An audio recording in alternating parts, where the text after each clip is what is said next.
بسم الله الرحمن الرحيم. يا أيها المزمل قم الليل إلا قليلا نصفه أو انقص منه قليلا أو زد عليه ورتل القرآن ترتيلا إنا سنلقي عليك قولا ثقيلا إن ناشئة الليل هي أشد وطئا وأقوم قيلا إن لك في النهار سبحا طويلا واذكر اسم ربك وتبتل إليه تبتيلا رب المشرق والمغرب لا إله إلا هو فاتخذه وكيلا واصبر على ما يقولون واهجرهم هجرا جميلا وذرني والمكذبين أولي النعمة ومهلهم قليلا إن لدينا أنكالا وجحيما وطعاما ذا غصة وعذابا أليما يوم ترجف الأرض والجبال وكانت الجبال كثيبا مهيلا إنا أرسلنا إليكم رسولا شاهدا عليكم كما أرسلنا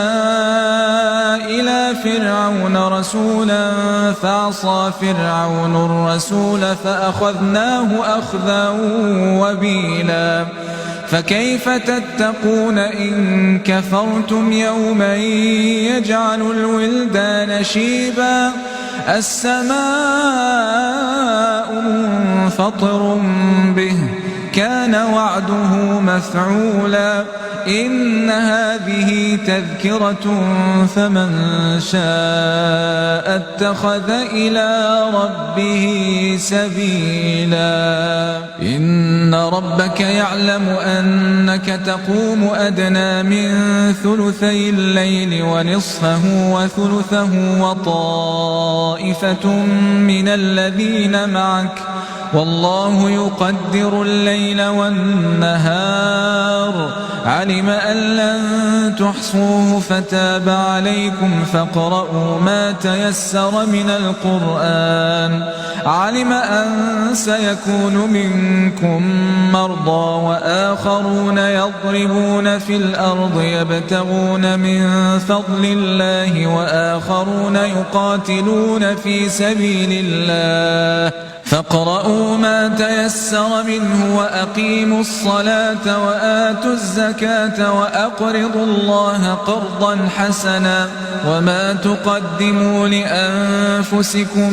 من خير تجدوه عند الله هو خيرا وأعظم أجرا واستغفروا الله إن الله غفور